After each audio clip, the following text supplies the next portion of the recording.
If you've been around the traps a little while in the ongoing stoush between Canon and Nikon devotees, you're probably aware of the battle that's being fought on the grounds of the entry to mid-level DSLR. Nikon's D5000, which we're looking at today, goes head-to-head with Canon's 500D.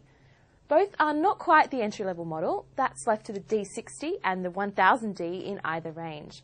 Both of these cameras can record high-definition video clips, though the Nikon D5000 only at 720p. The D5000 is 12.3 megapixels compared to Canon's 15.1, but the main drawcard of the Nikon is this rotating LCD screen. It pops out and down from the camera body and twists around so you can use it for some awkward shooting situations if that's your sort of thing. The camera is quite nice to hold in your hand and feels well made. The kit 18 to 55mm lens is a little bit more cumbersome than the equivalent from Canon, but that's not a huge deal. We'd probably skip the kit lenses altogether and go with a nice new 35mm DX lens anyway. Controls are all fairly standard for a Nikon, though you won't get a front control dial, just one on the back.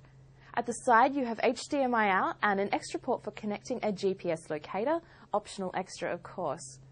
The one thing we don't like about the D5000 is the low resolution screen. It's grainy and doesn't show a lot of detail, which makes it almost useless for reviewing all but the most bright scenes.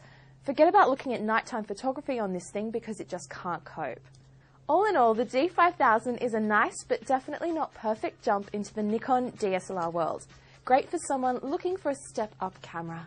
I'm Alexandra Sabides, and this has been a CNET Australia review of the Nikon D5000.